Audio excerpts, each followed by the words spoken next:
Good morning, everyone. It's time for coffee. Now I want to show you guys a little experiment I got going on. So, remember I tried to grow some seeds in the greenhouse, in the hoop house, but water kept on evaporating. The rock wool cubes, excuse me. So it took so long for the seeds to germinate, and they sat in there for so long, just exposed to the elements, to the sun. They developed algae. Also, since it was so hot in there, water just kept on evaporating, drying out the cubes and burning the seedlings. So I decided to, change my strategy a little bit and do it indoors.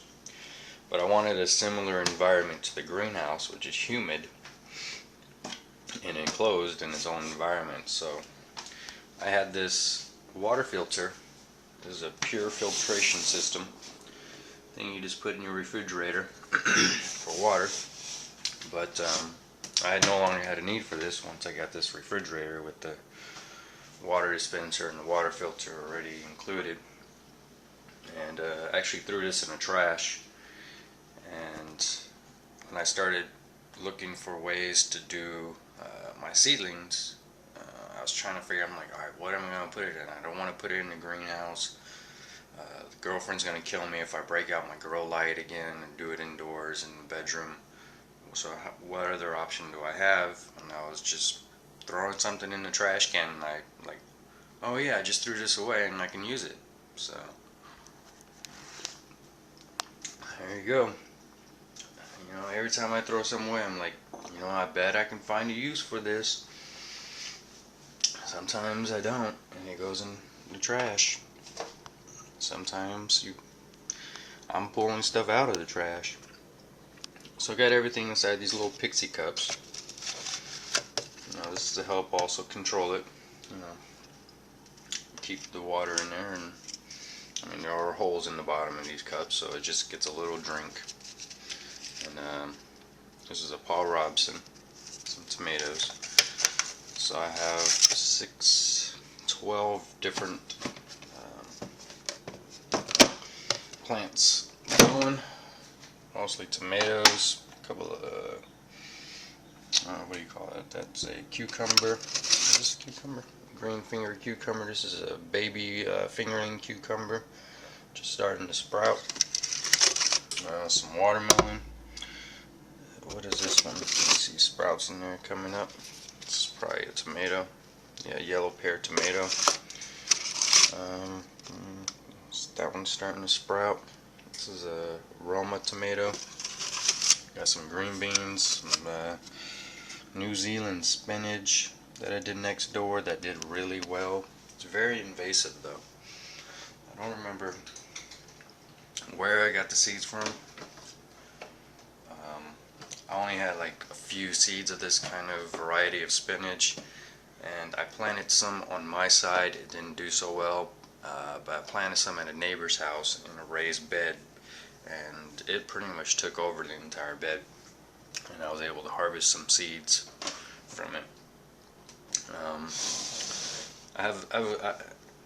The conclusion I've come to with the greenhouse or the hoop house and germinating seeds in there, since the air is so, right now the atmosphere is so stagnant. It's just, there's no life in it. There's no oxygen. There's no natural shade. There's just no green. Okay, so it's hard. I'm finding it hard to grow anything in there right now until I can get some actual green, some plants producing oxygen, change the atmosphere into a more lively growing atmosphere. So these ones are going to stay inside this container until the roots start to really develop and come out and poke out the bottom of those cubes. And then slowly and surely I'll get them all into Dutch buckets. Now I only have 6 Dutch buckets set up right now. These seeds are going to be in here for at least a month,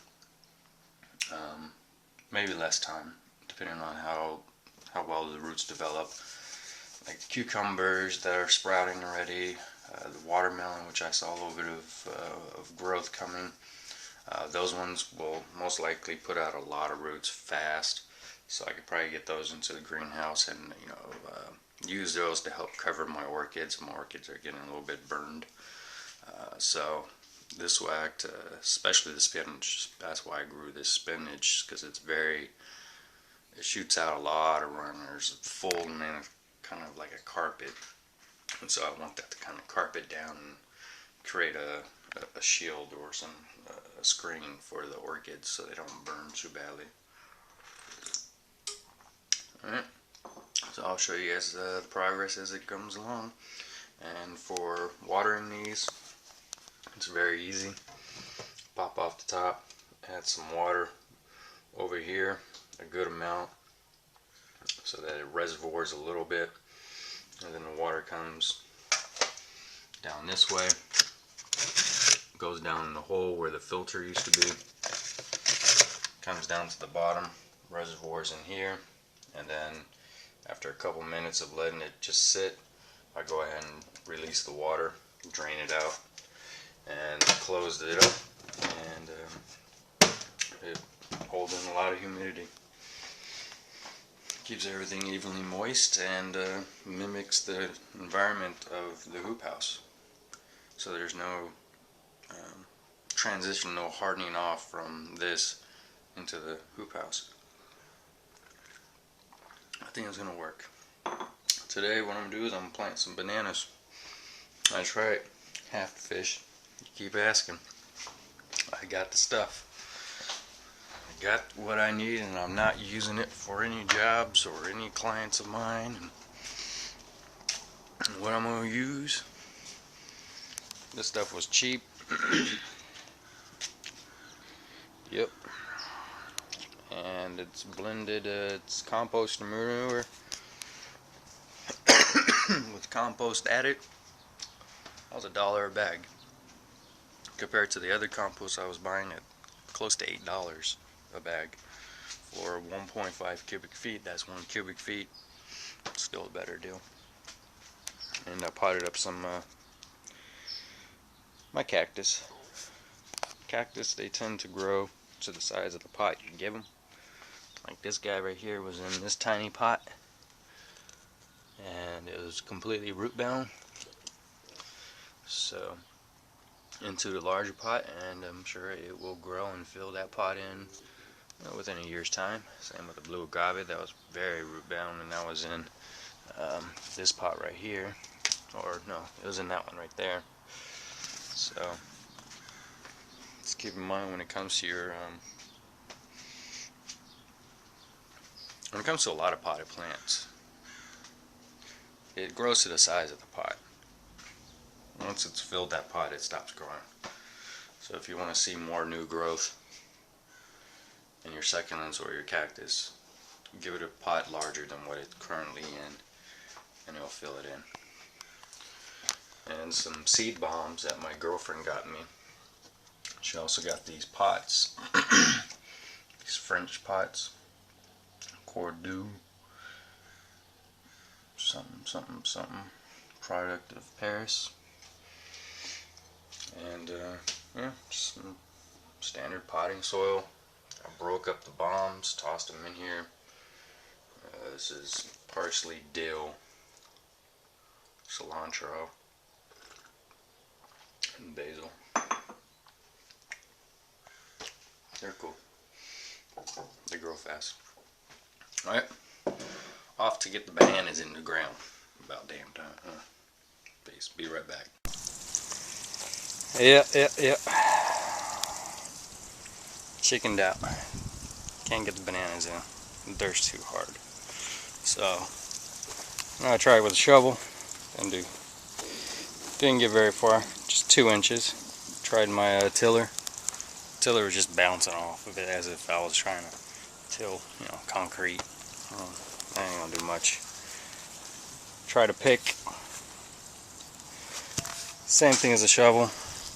Only 2-3 inches. And I need to dig at least 2-3 feet down. At least 2 feet. I need to get at least 2 feet. So, hold tight. Bananas are going in. My feeders are ready.